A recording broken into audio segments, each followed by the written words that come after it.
Leksimizni davamlaştırmamız hürmetli vatandaşım. Endiki mavzu. Çavuşan Cumhur'a baş egishni rad qildi. Prezident Trump qattiq qo'l soldi. Mavzuli xabar 10 ayning 20 voy 11 ayning 20 kuni va Navbat orbitida. Kechiringlar. Xabar bundoq boshlandi. Amerika Qo'shma Shtatlarining prezidenti Trump 11 ayning 20 kuni Çavuşanni qaytadan zo'ravonlarni qo'llig'ichi davlat qatoriga kirgizganligini hamda Çavuşanga qattiq embargo siyosati yurgizganligini jakardi. O'xshash bir kunda Rais Xi Jinpingning alayida elchisi Song Tao Çavuşandagi ziyoratini oxirlashtirib Beijingga qaytib keldi. Lekin Jungo matbuoti Song Tao bilan Kim Jong Unning ko'rishgan yoki ko'rishmaganligi to'g'risida bir eg'azmi gap qilmadi. Amerika Fox News televiziya xabar qilib, Fox News televiziyasi xabar qilib, bundoq ko'rsatdi. 13 kunlik Osiyo ziyoratini oxirlashtirib Washington qaytib kelgandan keyin Prezident Trump 20 kun Oqsaroyda bir yig'inda bugun Amerika Çavuşanni zo'ravonlarni qo'llovchi davlat deb jakardi. Bir necha yil burun shunday qilish kerak edi deb ko'rsatdi. Prezident Trump bunday ko'rsatdi. Çavuşan xalqaro zo'ravonlik harakatini jumladan chet ellarda maxfiy odam o'ldirish harakatini izchil qo'llab keldi.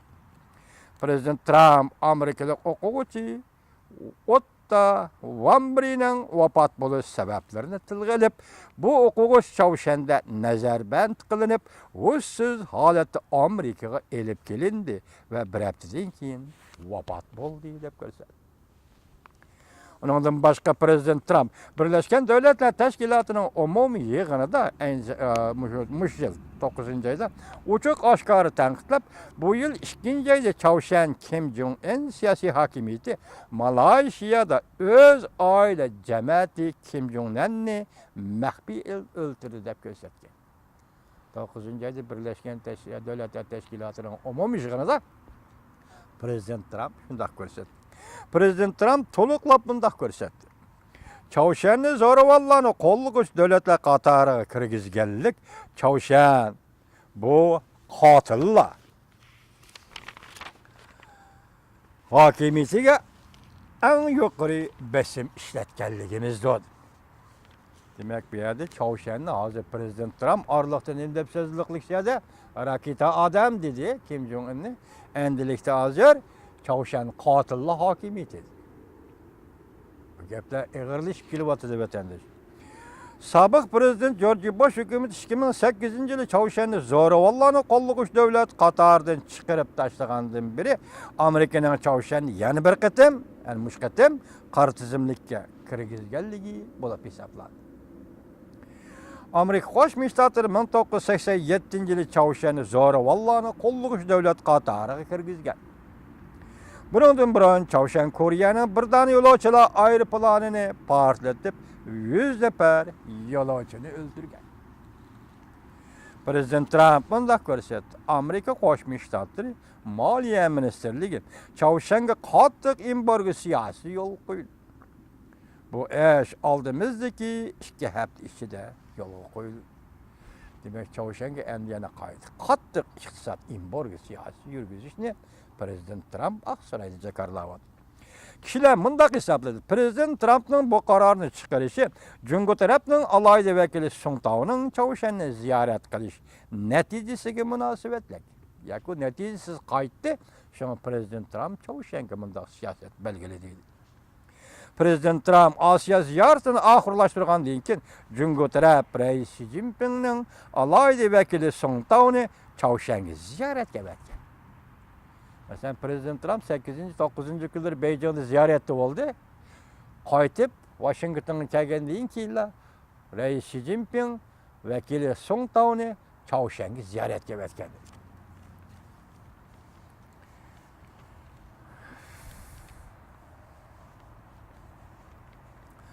Xi Jinpingning alayida vakili Song Taoni Çavuşanga ziyoratga borgan. Prezident Trump Osiyoni ziyorat qilganda Jungo Koreya davlat rahbarlari bilan muhim masala Çavuşan masalasini so'zlashgan. Cumhur'un alakadar tarafları mındak ko'rsatdi. Songtao'ning Chavshanni ziyorat qilishi odatdagi ish. Chavshan rahbarlariga 19-qurultayning ahvolidan doklad berishli edi. Lekin tashqaridagilar faraz qilishdiki, Songtao Kim Jong Unga Rais Xi Jinpingning Chavshan yerim orolini yadrosizlashtirish to'g'risidagi maydonini va Rais Xi Jinpingning bu to'g'ridagi pozitsiyasini Kim Jong Unga bildirib qo'yish uchun Chavshanga borgan edi. Lekin biz boshda ko'rib o'tdik, Kim Jong Un Rais Xi Jinpingning vakili, alohida vakili Songtaoni qabul qilmadi degan. Songtaoning Chavshanni ziyorat qilish Prezident Trampning diqqatini qo'zg'ab, Prezident Tramp Twitterga fikr qoldirib, Jungo taraf alohida elchi va vakillar o'migini Chavshanga avatdi. Bu intayin zo'r bir harakat. Biz kutib turimiz deb ko'rsatganmiz o'tgan leksiyamizda. Demak, Songtao Chavshan keldi, nima deyishdi? Bularga Prezident Tramp biz kutib turimiz deyishgan. Hozir endi Jungo'ning vakilini Kim Jong Un qabul qilmadi desa, bu bir masala vatandoshlar. Bu bir masala. Jungo uchun bir masala, Chavshan uchun bir masala.